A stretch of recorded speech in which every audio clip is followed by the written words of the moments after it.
Olá, guerreiros e guerreiras de todo o meu país, sejam muito bem-vindos a mais um vídeo aqui do canal.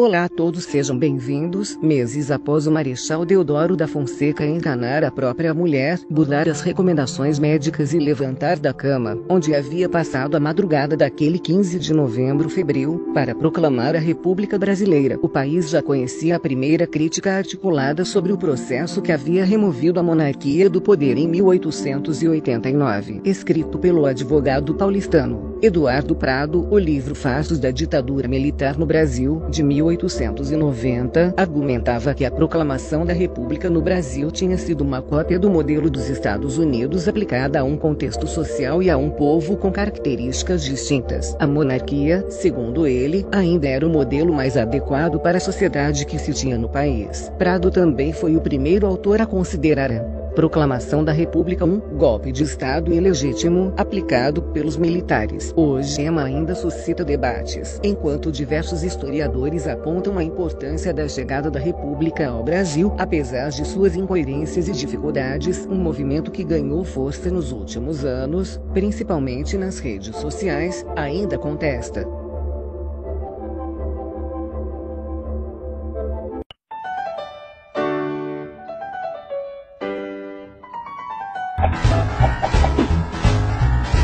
Moçada, essa semana o Brasil da velha política encontrou mais um pretexto para não trabalhar. O feriado da Proclamação da República de 15 de novembro. Aliás, o Brasil é a terra do feriado, né? Você viu aquele vídeo que eu te mandei do Matheus Bandeira? Ele pegou o calendário oficial e descobriu que um ministro do STF passa até 200 dias sem trabalhar. Enfim, como já dizia Washington, pau que nasce torto nunca se endireita.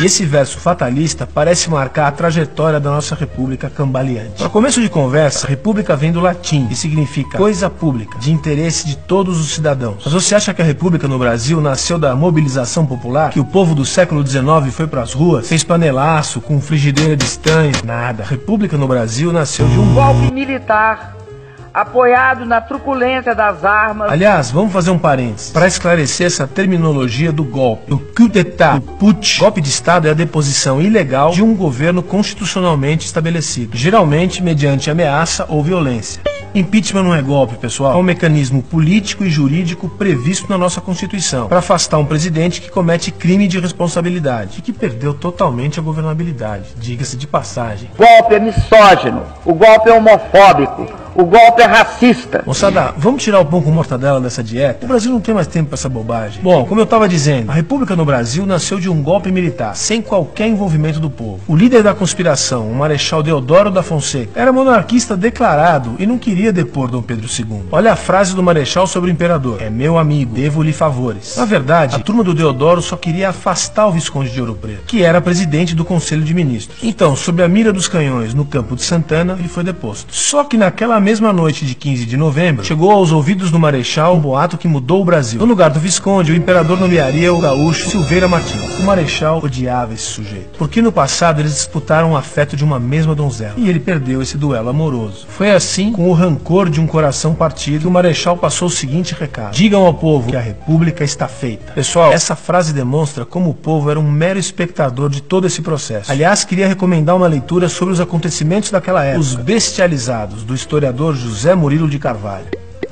O livro deixa claro que a relação das pessoas com a República não era de cidadania, pertencimento, participação, mas de busca de favores, uma terra de amigos do rei. E isso dura até hoje. Durante o período imperial, algumas conquistas importantes foram consolidadas. O imperador assegurou a unidade territorial brasileira, aboliu-se a escravidão, foi estabelecido um sistema eleitoral, garantiu-se a independência do judiciário e a liberdade de imprensa. O equilíbrio fiscal foi priorizado e a corrupção governamental estava sob controle. Já a República, desconectada da sociedade, provocou alguns retrocessos. ministérios, governos provinciais e altos cargos públicos foram entregues aos principais conspiradores, colegas de quartel e parentes do novo presidente Marechal. Corrupção tomando conta. De novo, ruas, praças e locais públicos foram rebatizados com os nomes dos golpistas. O pessoal acha que mudando o nome você apaga a história. O Stalin também fazia isso. Adversários políticos foram perseguidos, exilados e até fuzilados. Foi promulgado um decreto-lei de censura à imprensa, tornando crime criticar o regime republicano. Olha a ironia disso. E políticas econômicas populistas fizeram disparar a inflação. Então, lembra daquela frase fatalista do Washington?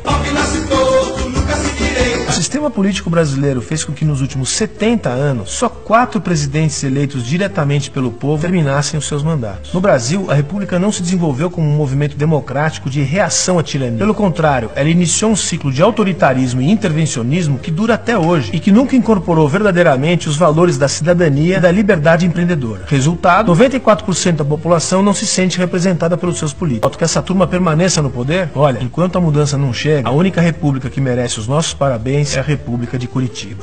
Como que é o Dinei? Moçada, eu sou Christian Lobauer, professor, cientista político e queria convidar vocês para curtirem a página e debaterem as nossas ideias.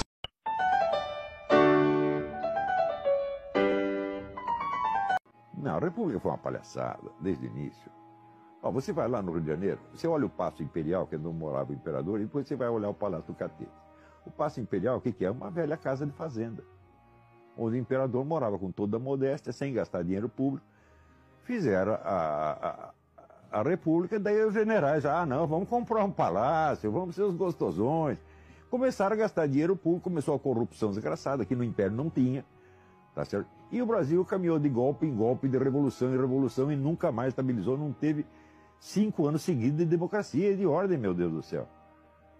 Então você quer saber o que foi a República? Uma bela porcaria, é?